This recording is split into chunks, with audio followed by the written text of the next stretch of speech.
Take a person, take a story, take you on a journey.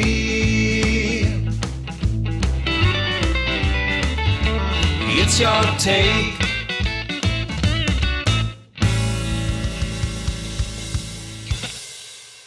Our guest today was born in London in the late 1950s and was the son of a jazz clarinettist and band leader.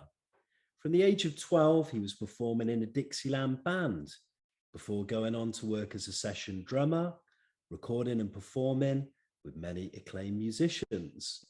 He toured with The Who for their 1989 American Reunion Tour, recorded and played with Jeff Beck, Peter Gabriel, Frank Zappa, Pete Townsend, 10cc, Tears for Fears, and a former member of the band Toto. Today I talked to drummer Simon Phillips. We discussed musical family connections, life as a musician, working with the creme de la creme in the music industry, and life today. A very warm welcome to Simon this Tuesday afternoon at his home in Los Angeles. Very nice to see you. Thank you kindly for taking time out of your busy schedule and day and joining us for your take. Good to see you. Thank you. My pleasure. Great to be here. Yes, thank you. Thank you for having me on the program. No, pleasure. It's an honor to have you on. The kind of thing we do with Your Take is we kind of take a journey of kind of your life, your career, the musicians you've worked, recorded with and collaborated over the years. But I thought before we talk about the success you've had over many, many years, I thought we'd do the obvious and go right back to the very beginning, to your childhood. And I wanted to specifically talk about growing up in London. It was 1957. You were brought up in London. I just wanted to ask really about your recollections of childhood, what you can remember. Did you have a happy childhood growing up? Yeah, my memory of my childhood, although it was rather short, was always good. But I think the moments I remember are all attached to music. I think my first memory is certainly one of my first memories was seeing my dad's band play. So he used to rehearse the band in the house that we lived in. And he started off in this tiny little room at the end of the living room, which my mum used to call the drawing room. And it was nicknamed the studio, but it was really small. Somehow he got a 9-piece band in there, but I think I didn't really see the drummer because he was at the other end. Remember, I was only 3 years old, 2 or 3, and really couldn't, I mean, even that was probably, I wasn't even that tall, So I didn't really, the only impression it made were these brassy looking instruments, which were, of course, the baritone, sax, tenor sax, alto sax, but that's all I really remember. Then fast forward maybe a year, he decided to, and negotiated with my mom, obviously, to use the living room as the main place to rehearse in, because that's where he had a grand piano. So much bigger space. He set the band up, and I walked in to what was called the drawing room, and the first thing I saw was this drum kit, the back of the drum kit. The rest of the band were beyond that. And it was actually the drummer's first day playing with my dad, and he was very young. He was only 20 something. And it turned out to be, he turned out to be a wonderful drummer, recommended by who became my drum teacher many years later, Max Abrams, who used to play with my dad. And I'll just never forget. I will never forget that chrome, which turned out to be a Ludwig 400 snare drum gleaming away, and the sound when that stick hit that drum, because he had a great sound too. And I think that was part of it. And the hi-hat cymbals going up and down, and the kick pedal going like this, and just the whole visceral element of it. It was just, that was it. And of course, I was not as high as the hi-hats. I was tiny, 3.5 years old.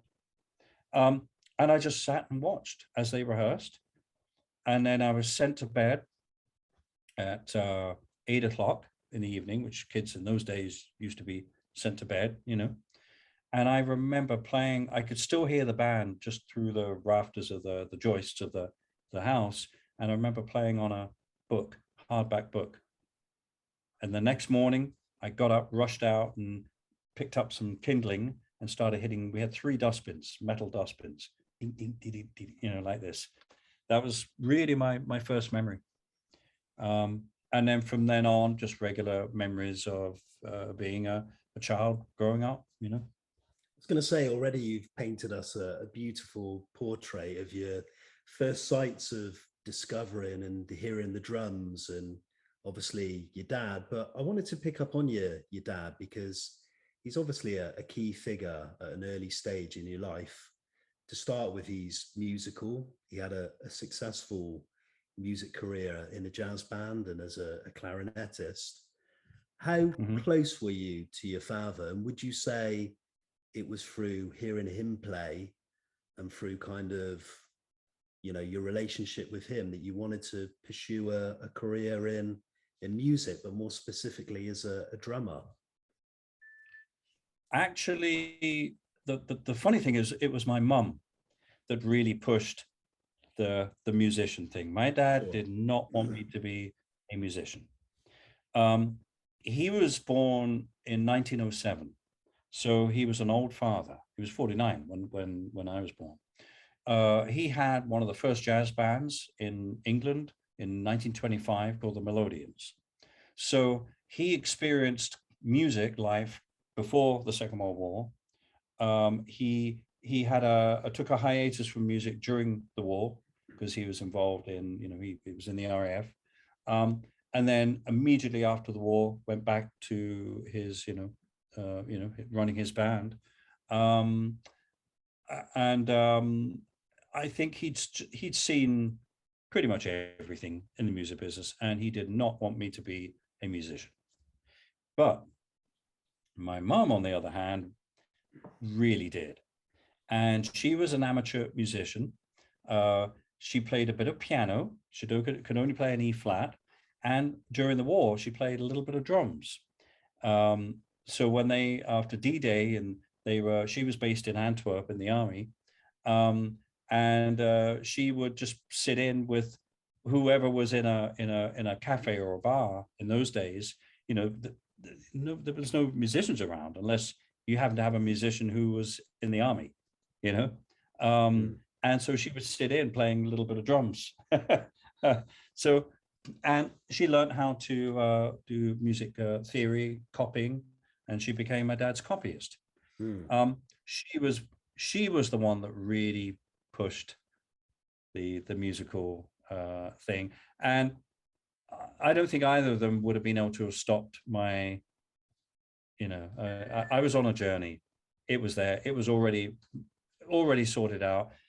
On my watch, it's years on the watch, not minutes and hours. I had years. I went, I've got another 5, 20 years to get 16 years, 12, 3 more years of school. Did you see what I mean? That was my imaginary watch. And as it turned out, it all happened a lot earlier than I thought it would. I want to pick up, you said earlier than you thought it would, and it certainly did, because you were playing professionally as early as the age of 12 in a Dixieland band led by your father. How did that sort of happen? Because you said he kind of discouraged you to make a career path in music. So how did that happen?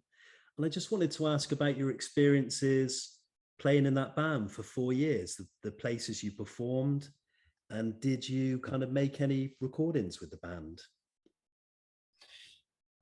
Yeah, all of the above. I think the thing to bear in mind, the thing to note is I was 12 years old. I could read music. I could play a bit of drums. I could keep time. but I was incredibly inexperienced.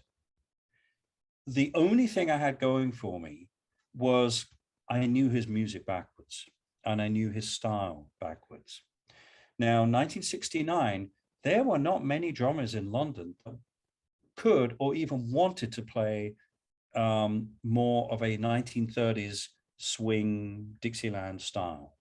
They wanted to play like Art Blakey, Elvin Jones. They wanted to play bebop. And the only drummers really that could play that were the session drummers, which, of course, my dad could only afford to use on a broadcast. That was the big divide between being a session guy in London. You weren't twice as much as the regular musician that wasn't maybe as good as the session guys or didn't get into that part of the business, and they would travel all over the country doing casual engagements. Those guys, it was tough. And by 1969, he'd get to a gig with another drummer he'd never heard of, and it drove him nuts because he was very, very particular. He didn't want to hear a cymbal crash if that cymbal crash wasn't written. He didn't want to hear too much ride cymbal. Back in his day, they didn't really, they had a ride cymbal, but it was all snare drum. It was that, it's, if you think of where that comes from, New Orleans kind of drumming, it's snare. The hi-hats were on the ground. It's called a sock cymbal, So it was a stylistic issue. And I think one night he came back at 4 a.m. from a gig, and my mom obviously woke up and he's in a foul mood and going, bloody drummer, and she goes, well, I think it's time you get, no, she said, well, you've got a jolly good drummer right here in this house. And he said, what? He's 12 years old. What are you talking about? He may be young, but he can play better. He can play your style better than those guys. And that's where, and they talked about it. I didn't know anything about it, of course. And then all of a sudden, I remember I was in prep school, which is a house school in Brackley, Northants, because my dad had wanted me to go through, he wanted me to go to Harrow and do all that, and become whatever, lawyer, doctor, politician, I don't know, of which I had absolutely no interest at all. And I remember the headmaster coming up to me and asking me, he said, so, and they knew I was already playing drums at school. I had a guy there, one of the teachers let me put a drum kit in one of his rooms, and I could practice occasionally. So they were, they knew that this was, quite a serious thing. But he came up to me, he says, so we have to discuss whether you can continue at this school or whether you'll have to leave, which is about a year before I would have left, taking common entrance. And I went, well, what are you talking about? He said, well, your father is thinking of taking you on the road with his band. Well, you cannot be at a school like this if you're going to do that, because it's a boarding school.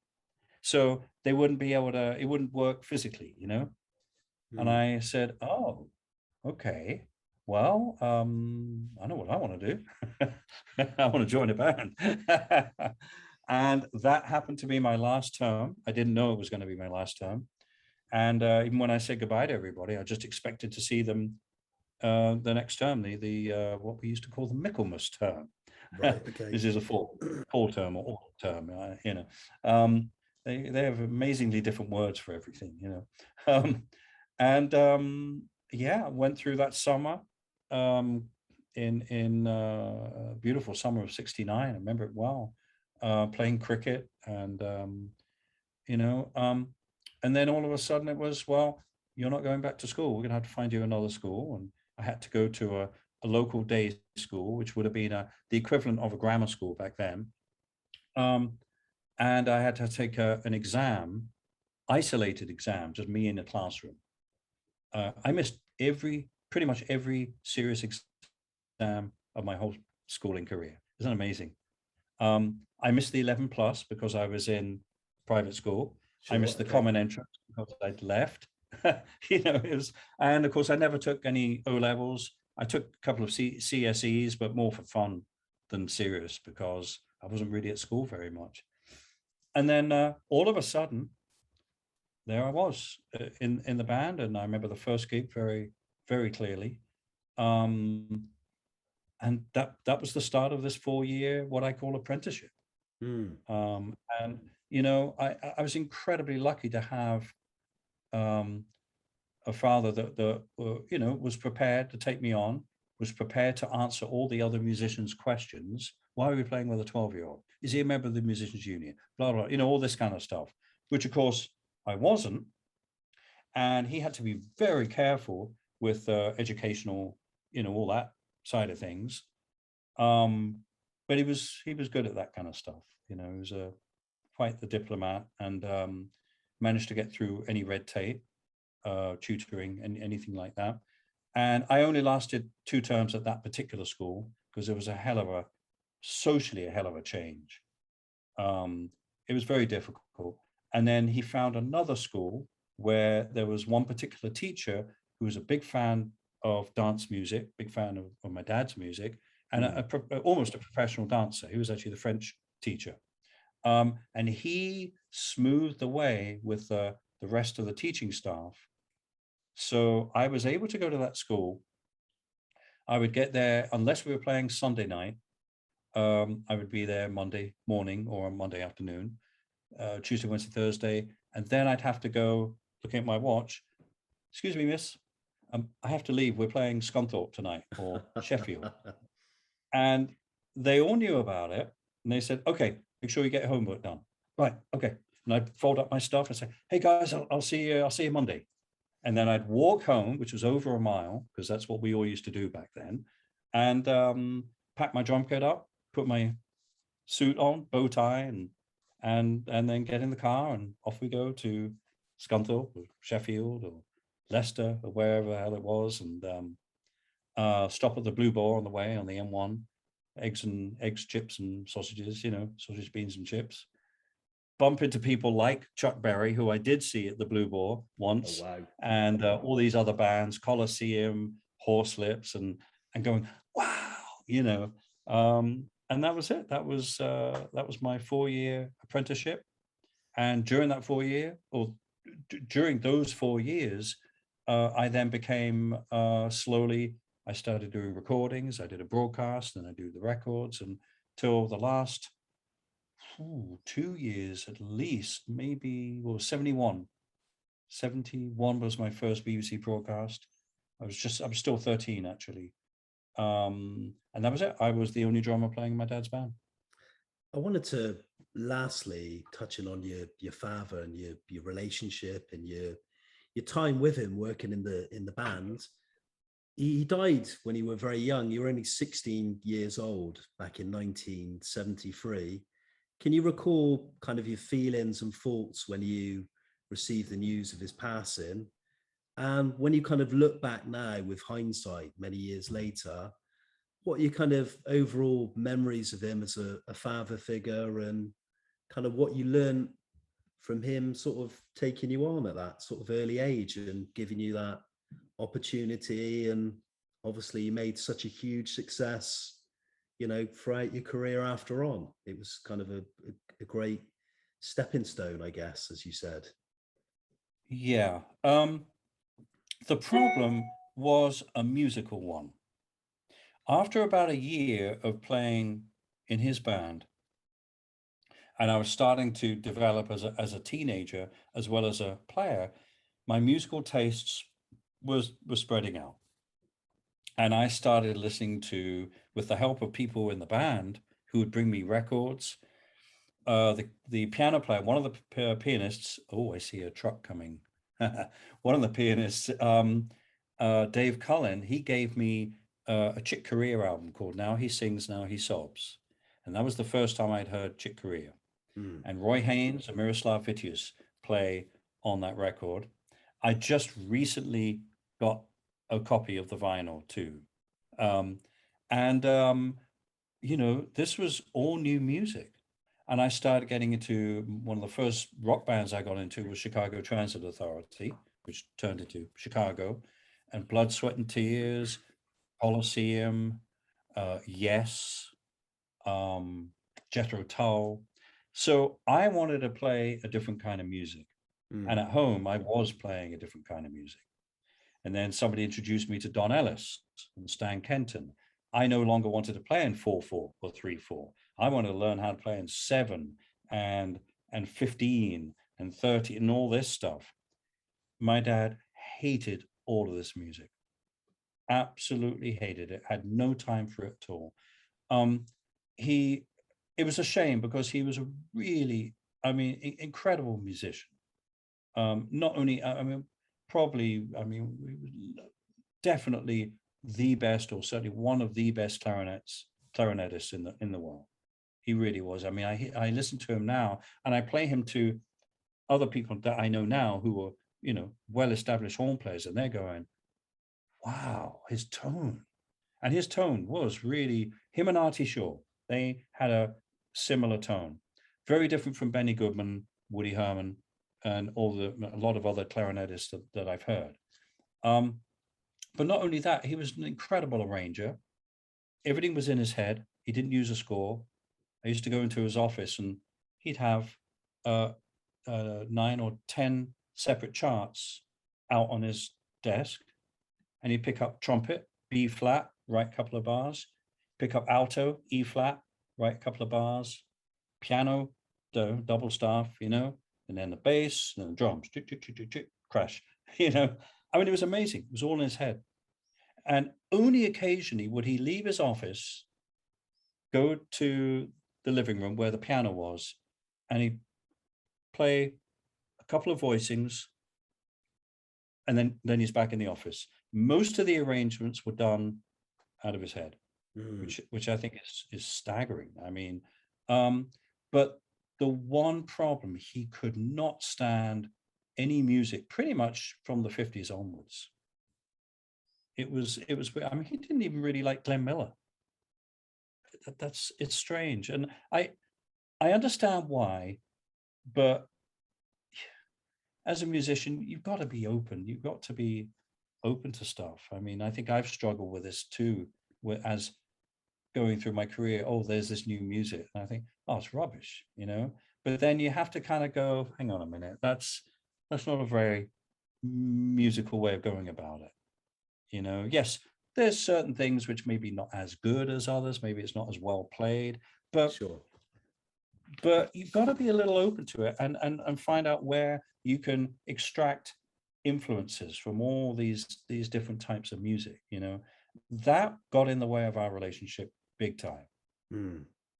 It was very strange. It was yeah, and I would also say my upbringing was very old-fashioned because I had an old father and I had a mother who came from a military upper-class family up in Scotland. I mean, you know, our dinner times it was amazing. Dinner was always at 8. Breakfast a little looser, actually. But drinks, you know, 12 o'clock, and the pub shut at 2, of course, in those days, and 6 o'clock. Cheers. You know, the G&T would come out, and when I used to go up to her family's house up in Coldstream, Berwickshire.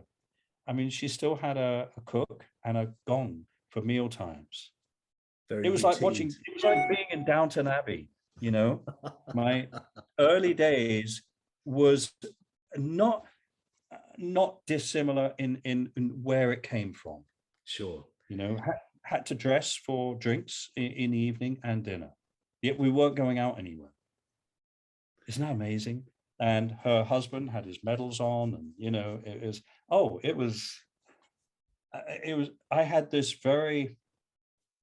amazing, I guess, dichotomy is the word, between the musician's life that I lead and led even back then, and this like military, you know, everybody in her family was in the army. You know, it's not even one of my brothers would join the army in the 60s. Isn't that weird? So it was an old-fashioned upbringing, but the issue with my father was music, and I wanted to play. You know, I wanted to start playing like even Buddy Rich, and you know, I mean, and he just wouldn't have it, and it got in the way. So at the time that he died, we weren't really getting on very well at all, actually.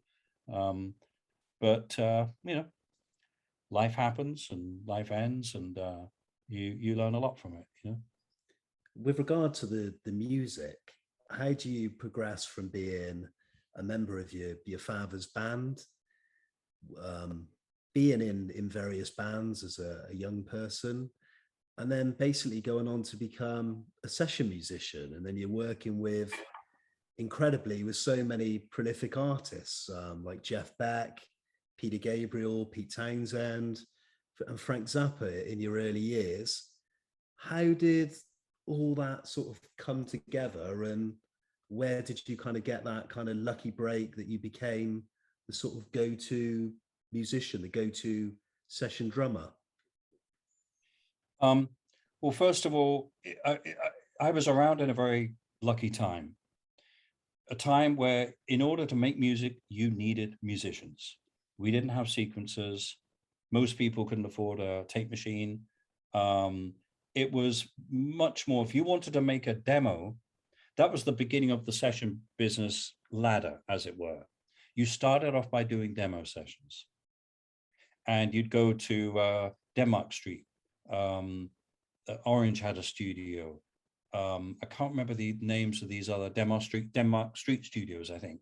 And these were like 4-track studios. I mean, it's a tape machine with only 4 tracks on them, because that's all an artist could afford to make a demo in order to take that to a record company in order to try to get a record deal. That's kind of how it worked. So he couldn't afford to pay, regular session guys. He had to try and get, cheaper, less known people. So that was a very lucky time to be around, because if you had the start of a reputation that you could read music and you could play in time and you had, some studio experience, people were going to hire you. But the real lucky break, I have to attribute everything to this one man, and his name is Dave Cullen. I've already mentioned him before. He played piano in my dad's band, beautiful piano player too. And really, he used to bring me LPs, every other gig. Listen to this, listen to that. He's responsible for me to be able to play in 7/8, basically. He was one of the keyboard players at Jesus Christ Superstar, which was entering its second year at the Cambridge Circus, at the Palace Theatre in Cambridge Circus, 1973. And they were not happy with the drummer. So he recommended me for an audition, which was, that was just stunning. It was really stunning.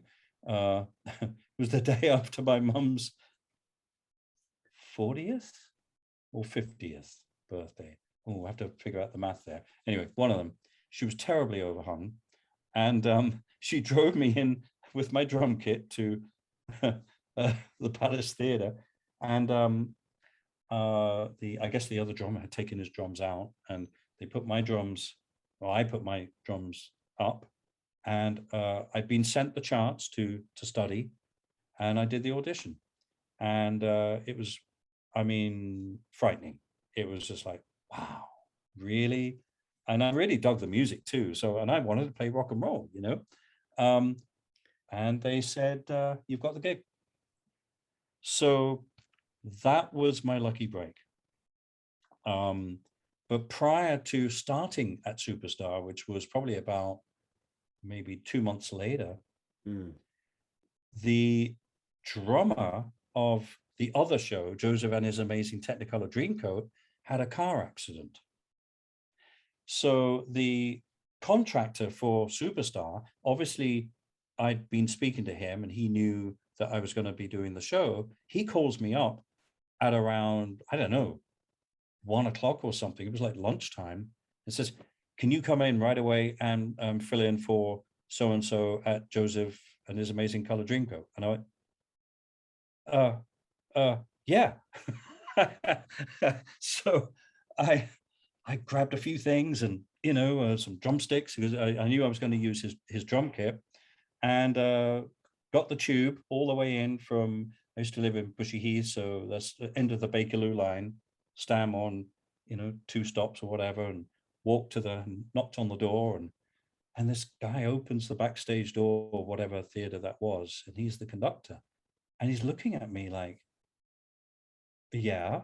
I said, I'm Simon. Oh, come in. And he's like totally going, what? So I sat down at the drum kit, I adjusted a few things. I said, right, let's go. And we ran through it, just me and him. And he showed me a couple of things. I'm reading charts. I mean, never seen this charts before. And anyway, he said, right, okay, well, I think we're ready. Best of luck. So go and have a coffee or something to eat and then come back. And I didn't know any of the musicians. We were set up on the side of the stage, so I could see the cast and they could see me. And we started. And I got through it. I sight read that show and managed to do a pretty decent job. Now, this is one of my biggest lessons I ever learned in my whole career. I got the tube back and went to bed, woke up in the morning. My mum said I was making coffee. She said, so how did it go? I went, well, it was great. Fine. Sight read the whole thing. Well, yeah, well, my head had gone, the size of 3 aliens, and wow. And of course, I had to keep doing the show until the drummer was out of hospital. I think it was about a week.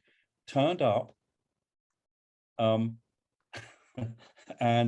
proceeded to play the show and made so many mistakes. It was ridiculous. I'd still be playing when the whole band had stopped, that kind of stuff. And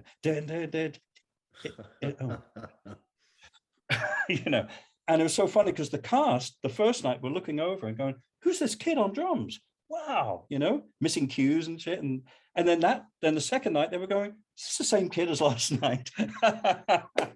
And I went, oh my God, I did such a bad job. It was so embarrassing. And it was the biggest lesson I learned in my whole career. Never, the first gig is one thing, it's the second or the third gig that's going to catch you, and I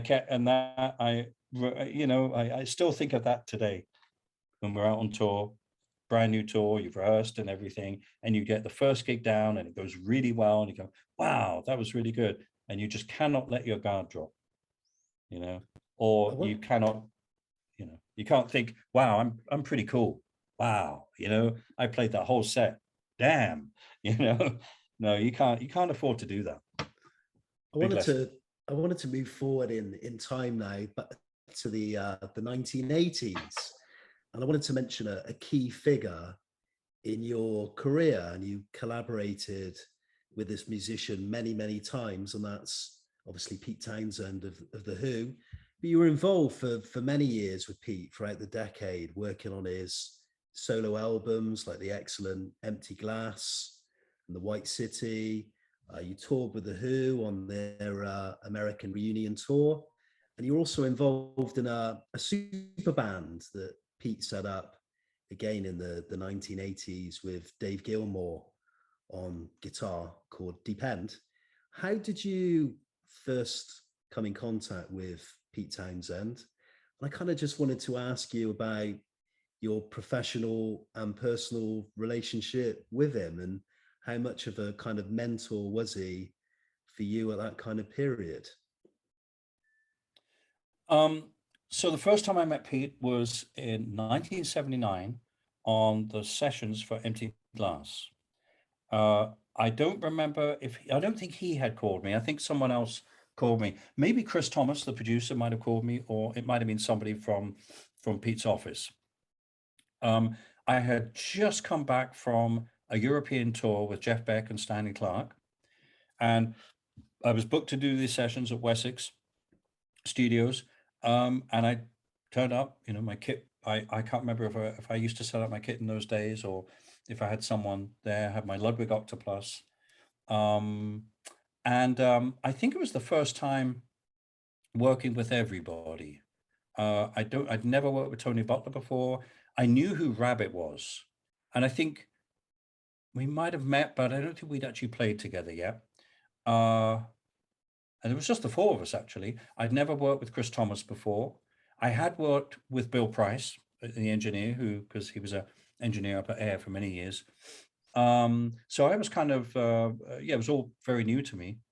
And I was sitting in the studio near the kit, and Pete comes straight up, introduces himself, very affable, very, very, very friendly. He actually said right there and then, he said, I saw you play on, or rather I heard you play, because I didn't do the Top of the Pops broadcast. They had another drummer do that. I played on this record called, it was a Gordon Giltrap record.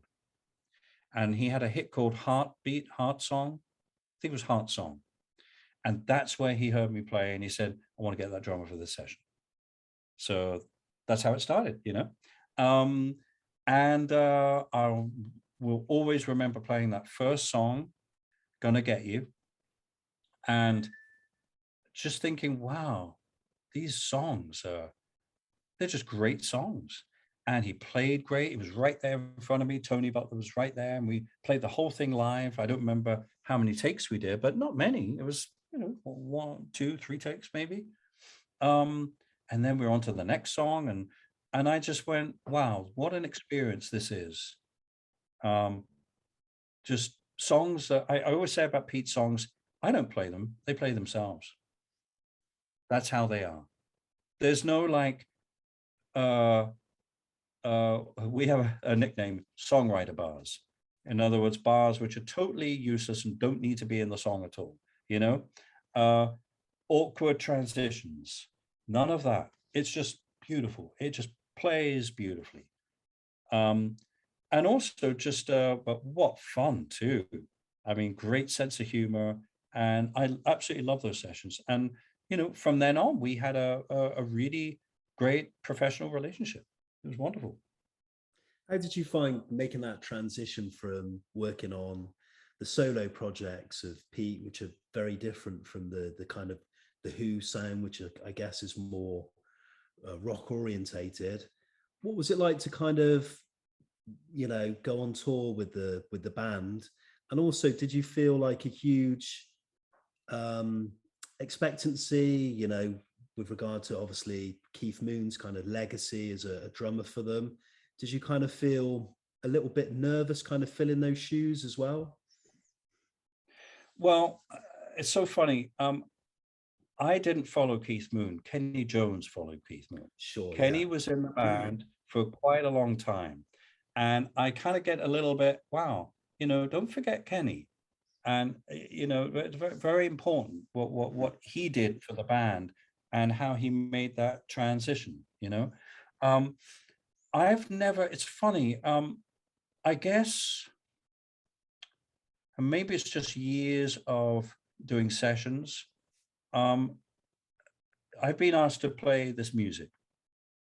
I don't think of it in terms of playing like the previous drummer. I just think I've been hired to do this, so it's my job to play this music the best I can. I've been asked for a reason. So, and I think it's very wrong to try to copy somebody. I don't think that's the way it should be. I think you just play the music for the music. And I've always been like that. So therefore, I've never actually thought about that part of it, To me, it's like, well, Keith that's the Who, the way everybody remembers it, and absolutely fantastic.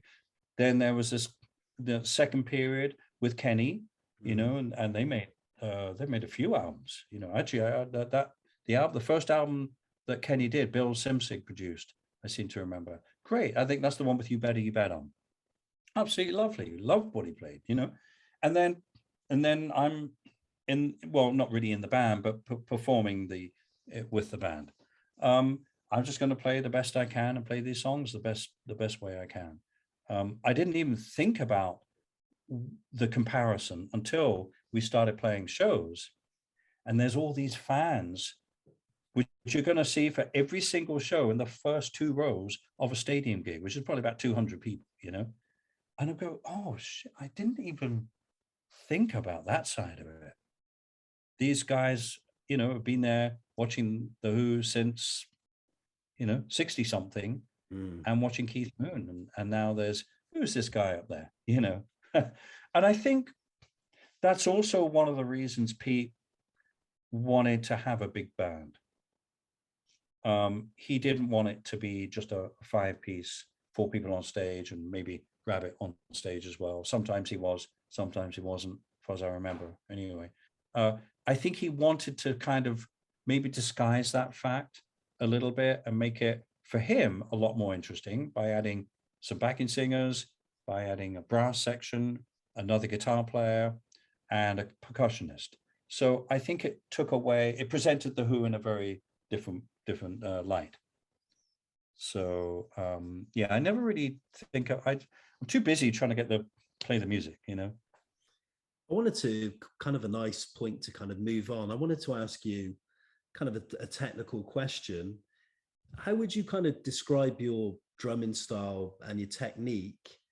And who were the drummers who kind of inspired you the most and the ones you feel you maybe learned the most from?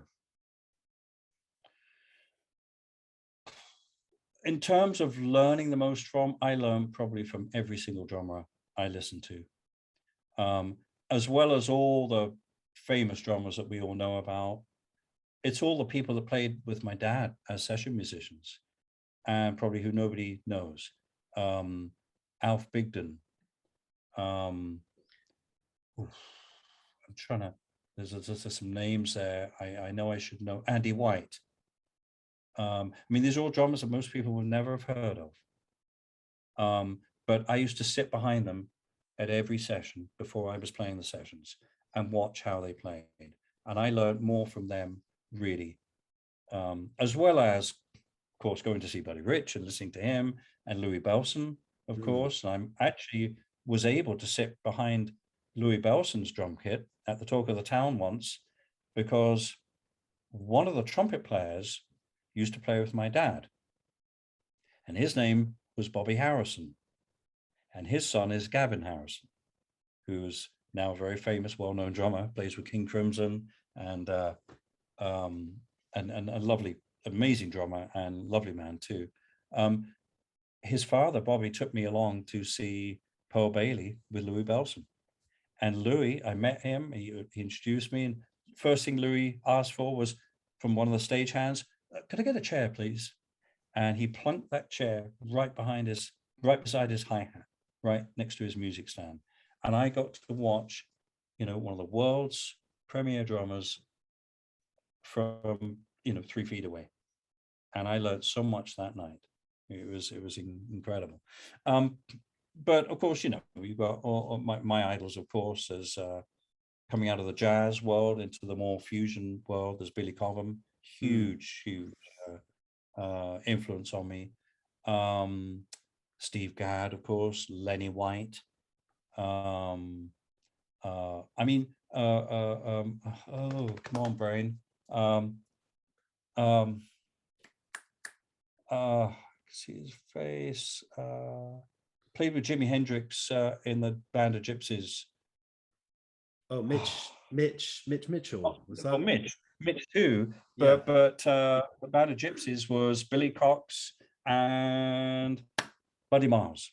Sorry, it's just so I had a lot of influences from maybe from drummers that some people might think are more unlikely.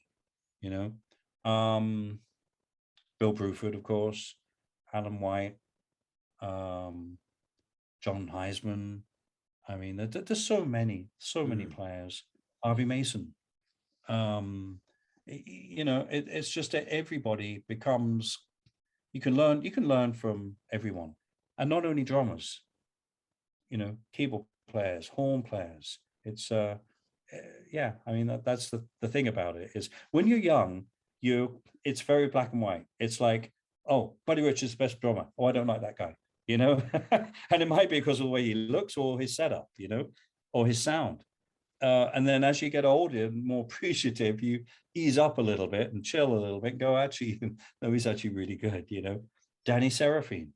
I loved Danny's playing, and he was such a musical player on those old Chicago records, which I had every one. I mean, so it's vast. It's wonderful. You've performed so many styles of music over the years, from jazz to blues to rock and pop. But do you have a particular style that you enjoy playing the most? And if so, why? Now, the problem I have is I get bored pretty quickly with a style. And that's usually the problem. I grew up playing or learning to play many styles, because growing up in England, the way our radio was, we couldn't just tune in to blues or jazz or R&B, R&B being rhythm and blues, not what it is now. Soul, in America, you had particular record companies and particular radio stations that played a certain type of music. But in England, we had 4 programs. Well, we had the light program, the third program, and can't remember what the other one was. And then we had radio 1, 2, 3, and 4. So you had classical on 3, I think, and then 1 was like the pop station, and 2 was more like the light program, which is all the broadcasts I did with my dad were transmitted on radio 2. But even on radio 1, you had a vast range of pop music. You would have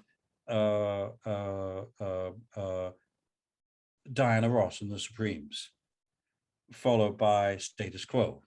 I mean, we were used to having this mixture of styles. And as a session player, it's funny, back then, people didn't say, right, I want a drummer that plays reggae, or I want a drummer that can play heavy metal. It was like, I want a drummer that can read music or play in time. They took for granted that you played all styles. Isn't that funny? So I see the trucks arriving. Oh boy, they're late. So we were used to playing different styles, and that's where my appreciation for playing different types of music. I find it just so creative. You were born in England, and you spent many years living and working in the UK, but you made the decision in the 90s to move to Los Angeles. Was that a difficult decision to make? And did you make it for kind of career reasons? Was it kind of easier to kind of find work, or most of your work was in the US as opposed to, back here in the UK? The decision to move was incredibly easy. I had wanted to live in the States when I was about that high, when I had no idea where Los Angeles and New York were. They could have been like New Jersey, like Boston and New York, for all I cared. I had no idea. Sure. But I knew I wanted to be in the States, because that's where most of my favorite musicians came from. However, I thought about moving in the late 70s, 79, 80, because after playing with Jeff Beck, with Stanley Clarke, Stanley called me to play in his band. And I thought, wow, this is the break I've been dreaming of for years, to play in an American band and playing jazz or fusion, jazz rock, as it was known back then. And I thought this would be a perfect time to move. But it would have been a difficult move. Nobody knew who I was back then. I played on a few albums that some people knew in the States, but not a lot. There and Back hadn't come out. Rocks, Pebbles and Sand hadn't come out. That was in 1980. The only one that came out in the rock world was Judas Priest and After Sin. But still, it would have been a risky move. And at that time, I felt, no, you know what? Let's get out of London and move to the countryside, because I was really done with London, because the session scene had changed. It really had changed. So fast forward to the late 80s, I felt at that time I was doing a lot of production and not enough playing. And the way the production was going, we were getting a new breed of producing and engineering and the way records were sounding. And it wasn't what I wanted to do. I love making records and I love engineering. I love producing. And of course, back then it was all analog. So, and I had my own studio, so my own 24-track, half-inch machine and console and everything.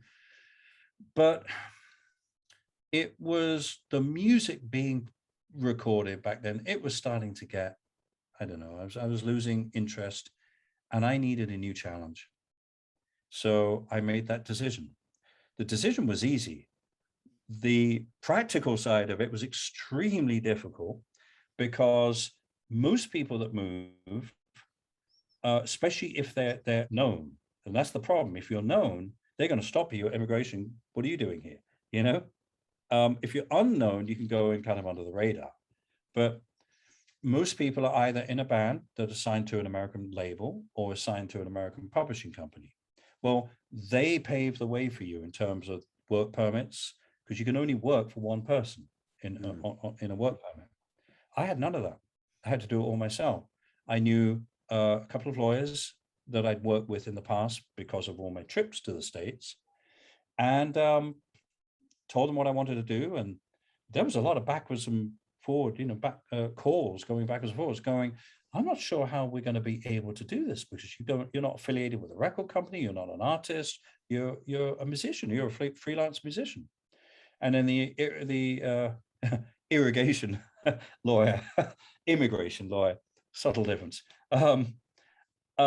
He then came up with a concept and he went, I think I know how we can do this.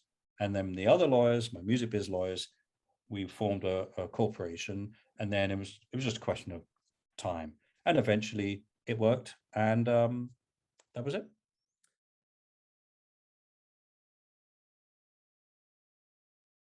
Okay, so I think that's a good point to mention you joining the band Toto after the passing of drummer Jeff Porcaro. I just wanted to ask what it was like being a member of the group, working with such high caliber musicians. And then my second question to that was, you worked and toured with the band for many years. What ultimately made you decide to leave the group back in 2013? Well, I think, first of all, a lot of people are under the assumption that I left England, went to live in the States because of joining Toto. Actually, that's not true at all. By that time, I had already got my work permit, already sorted out my corporation, my plans to leave. The question was when. So I thought, well, I'll stay here for the summer because I like playing cricket and I used to play for the local village. And maybe October would be a good time. I had a couple of productions to finish off and an album, which I did with Big Country called The Buffalo Skinners. That was the last album I recorded living in England. About a week after Jeff had passed away, I got a call. It was about midnight, my time, so 4 o'clock Steve Lukather's time. And I thought he was just calling to maybe just have a chat, about Jeff.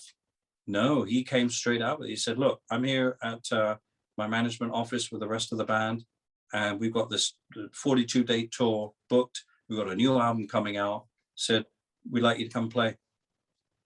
I went, what?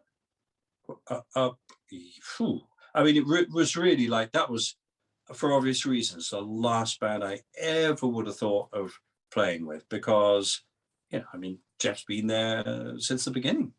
I was like, wow. And then I said, well, when? Because I'm actually planning to move to the States anyway, but I've got a few things to do before I leave. And I had gigs booked.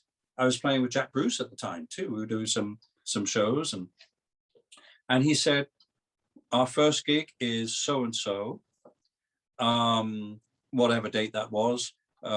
We need to get rehearsing as soon as you can make it.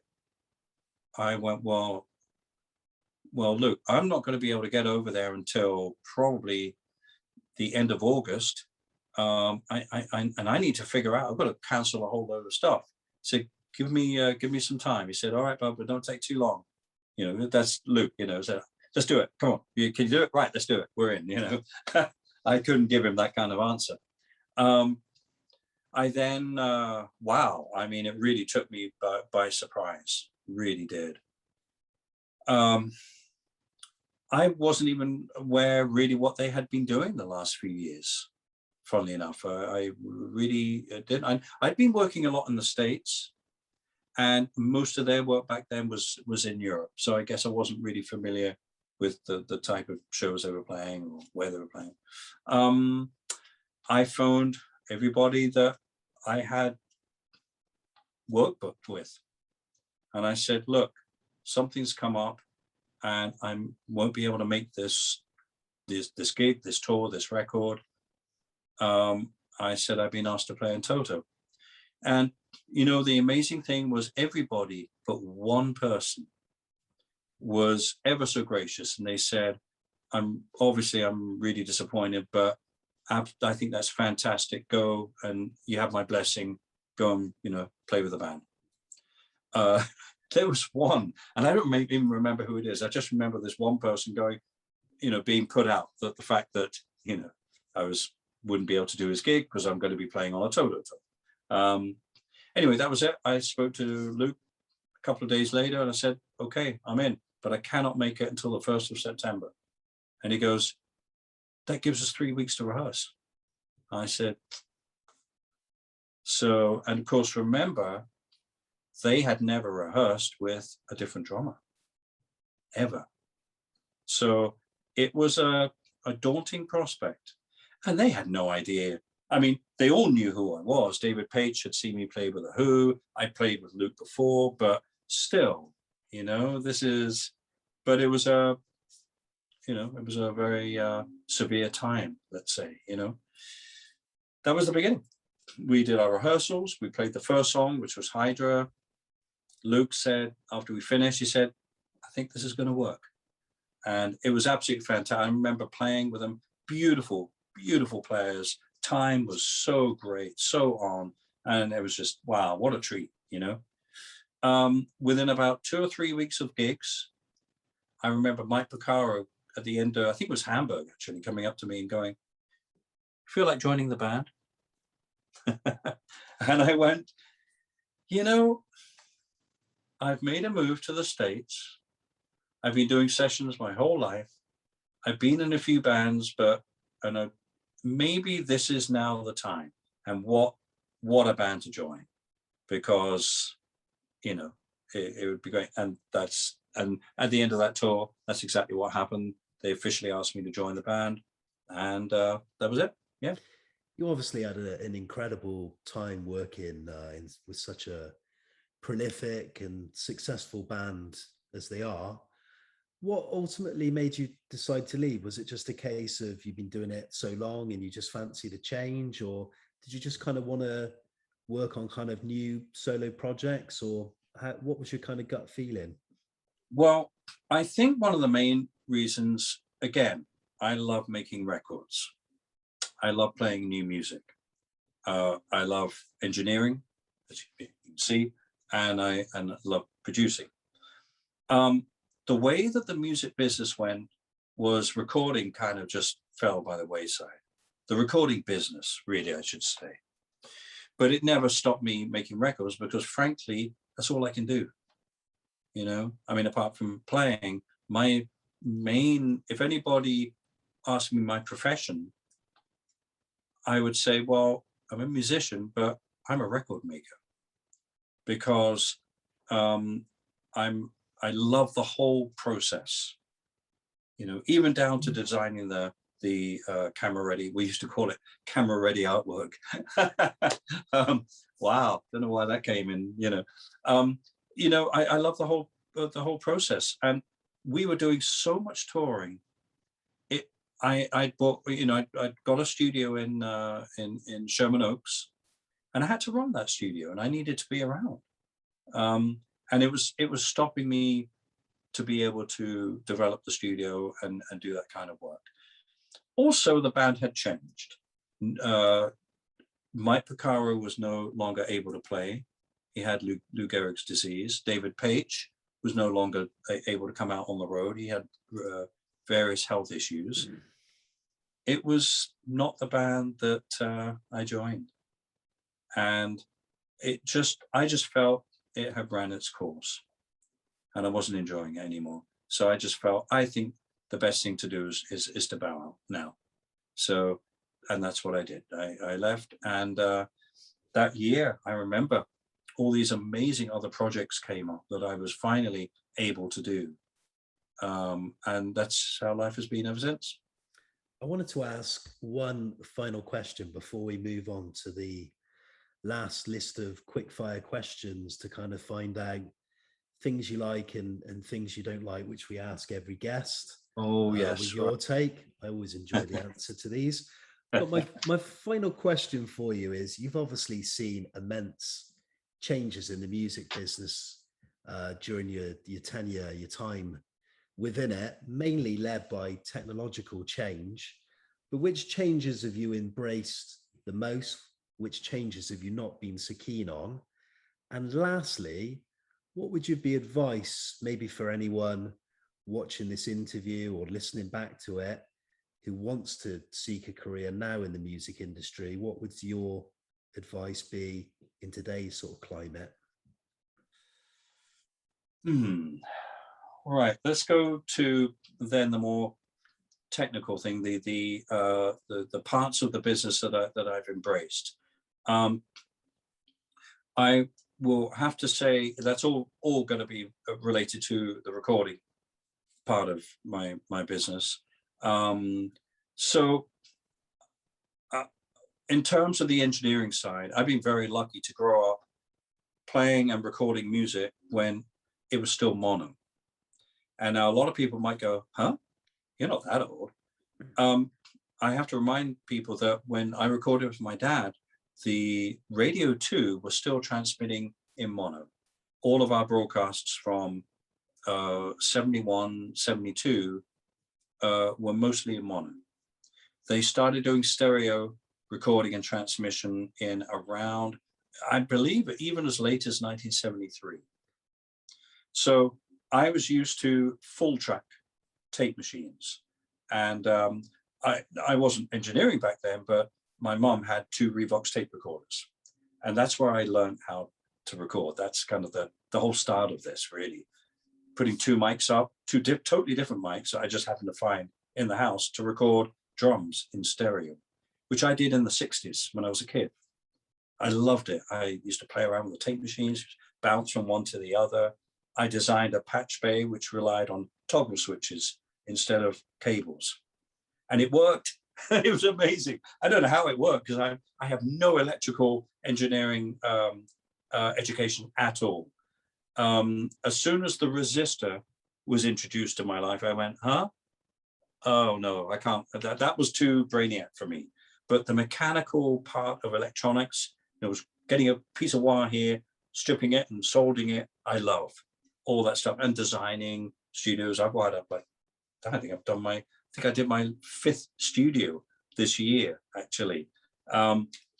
So I loved having the advantage of going from mono to stereo to multi-track and recording on all those machines. The only machine I never recorded on was a 3-track. Never even saw a 3-track, but a 4-track to 8 to 16 to 24. There was a Telefunken, which was a 32-track analog machine. Not many people know that, and very rare. And then we would use 2 24-track machines, and then of course digital cable, and blah blah blah. So I've always embraced all of these technological advances. Computer mix. I used to mix old-fashioned way, 4 bars at a time, 8 bars at a time, and edit between sections. So I learned to mix totally manual. And then of course, when I got onto a computer, you had to kind of change your concept and your way of working, all the new pieces of gear that would come along, the new digital reverb units. I mean, I've loved all this, absolutely loved it. And then eventually we get to Pro Tools, where now we spend more time looking at music, not listening. Sometimes I just want to put a piece of cardboard in front of the screen and then just listen to it. We're so visually orientated now. And I think it does affect the way the music happens too. You got to be very careful with that. But the downside to that, of course, is sloppy engineering, sloppy playing.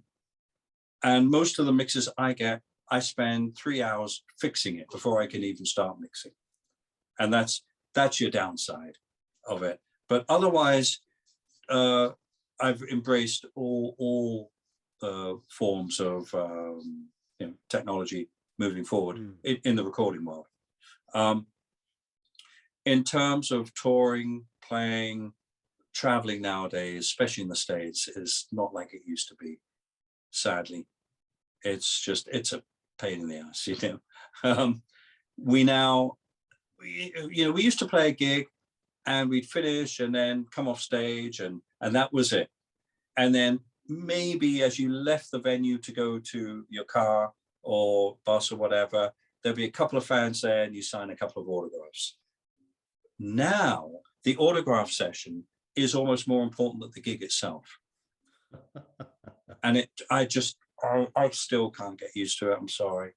I can't. I just, having to take all these selfies. Oh, it's a nightmare, for us. I know the public love it. Of course they do. And I don't resent that. It's not that. It's just, it's changed. It's a very different world. All I ask is, please make sure your camera is charged up and don't hit the off button when you're taking the picture and the lens disappears. Anyway, so that's, I'm a little bit older, so, I think all of us kind of have that. Wow, it wasn't like this back in the day, It's always better back in the day. And lastly, my other question was, what would you be advised to any budding musicians wanting to kind of follow in your footsteps and make a career in the music business today? Yeah, I get asked that a lot, and it's probably the most awkward question to answer because we're in a different time. When people of my age started out, we had so many opportunities. We didn't have YouTube.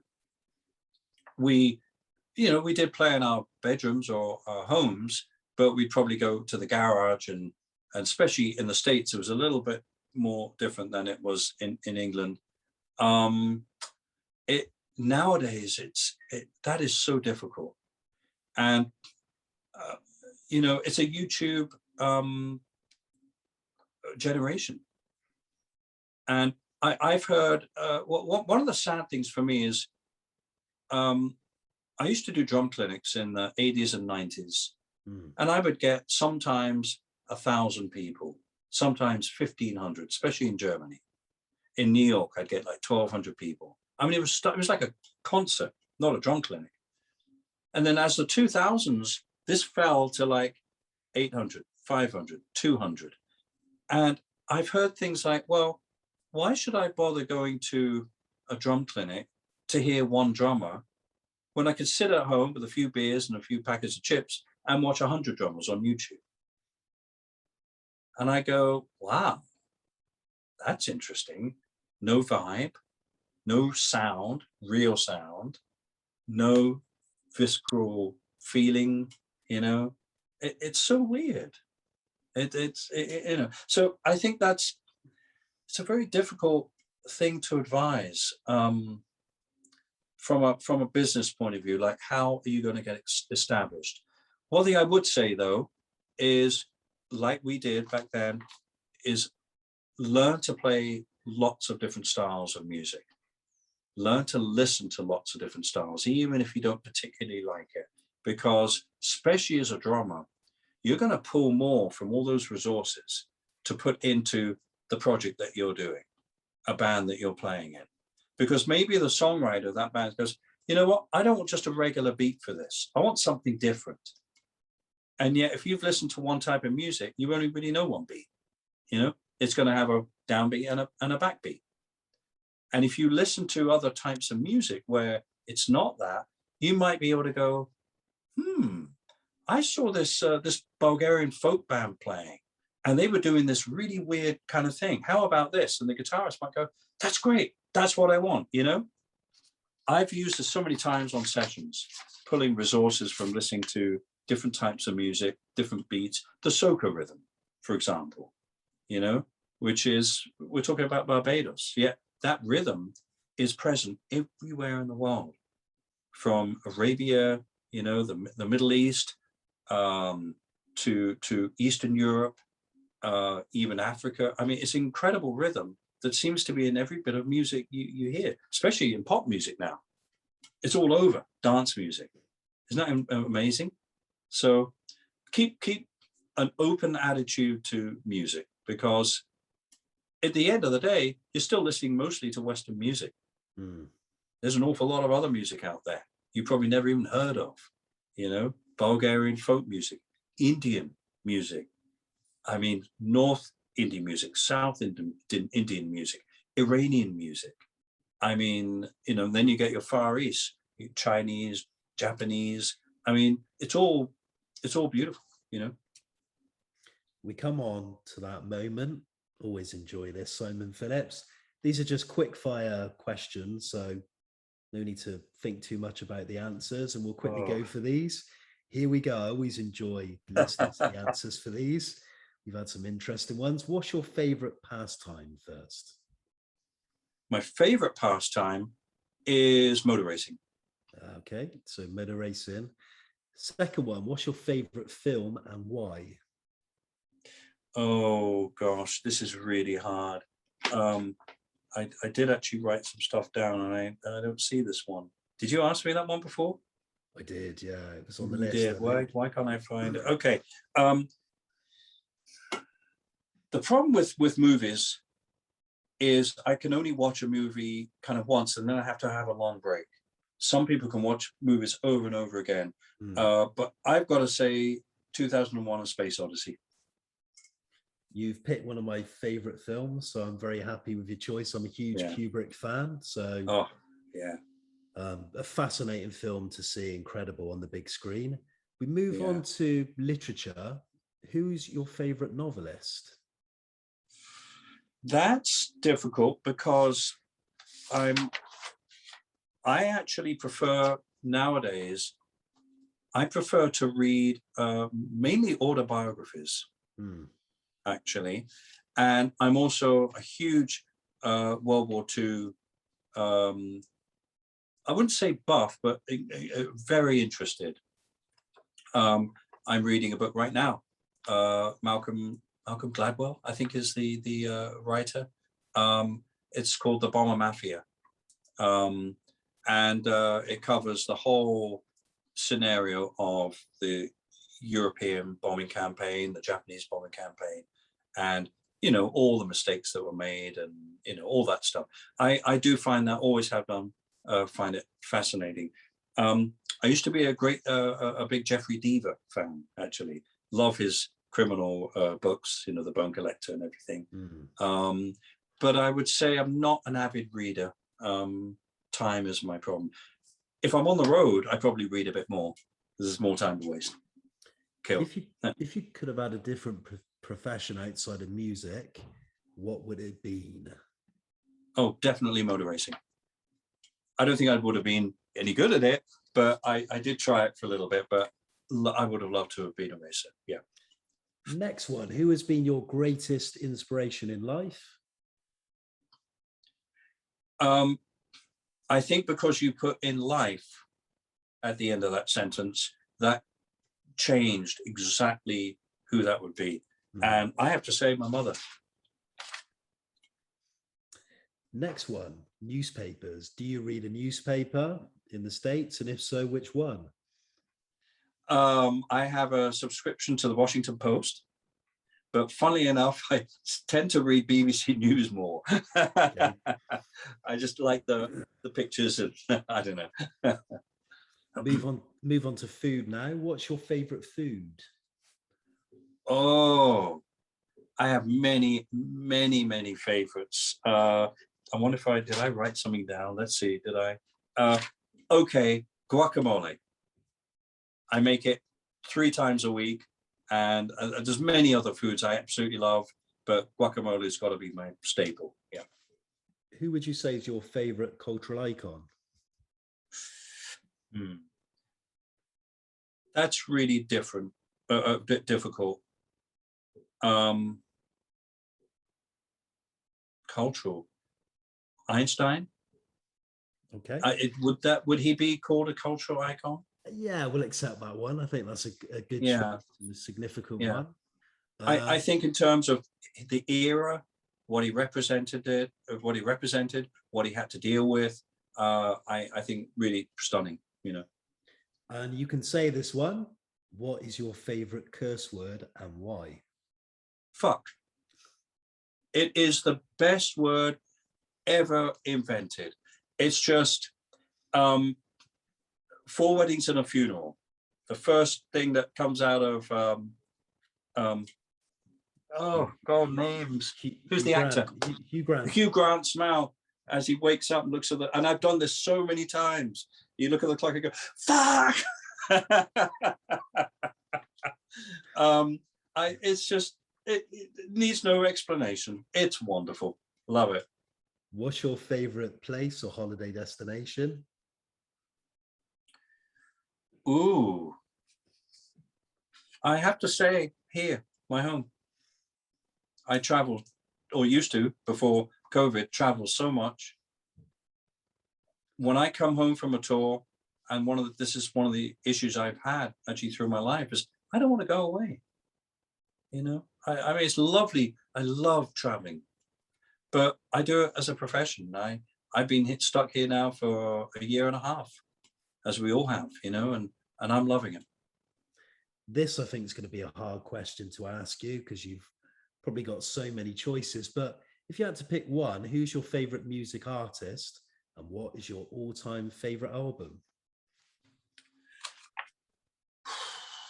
Yeah, that was difficult.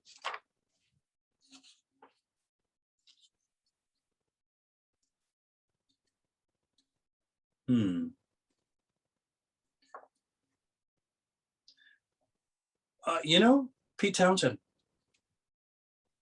I think, I mean, there's so many, but in terms of all the things I've known him for, I think it's phenomenal. In fact, I really miss playing his songs. You know, really miss recording those albums we used to record. Yeah. The final two favorite questions. album. One of my favorite yeah, all-time albums is "Thick as a Brick," Jethro Tull. And the last two, the final two questions of tonight. What is your greatest achievement to date? Getting through these last few years for many reasons. And Simon Phillips, how do you wish to be remembered? That's up to other people, really, isn't it? I think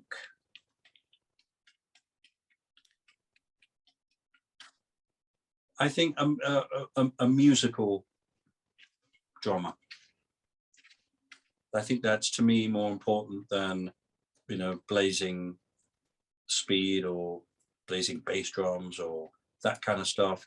To me, the most important thing is the musicality on all the stuff I played on. Simon Phillips, thank you kindly for joining us for your take. It's been a great pleasure listening to your life story, your journey, also hearing about music, your drumming technique. And we got there in the end. We should explain you had some issues with pylons, you kept saying during the South California Edison. But yeah, it's been great pleasure to listen to your story, and thank you for giving up your time and taking part. Finally, how do we find out more about Simon Phillips and any upcoming tours that you might be involved in?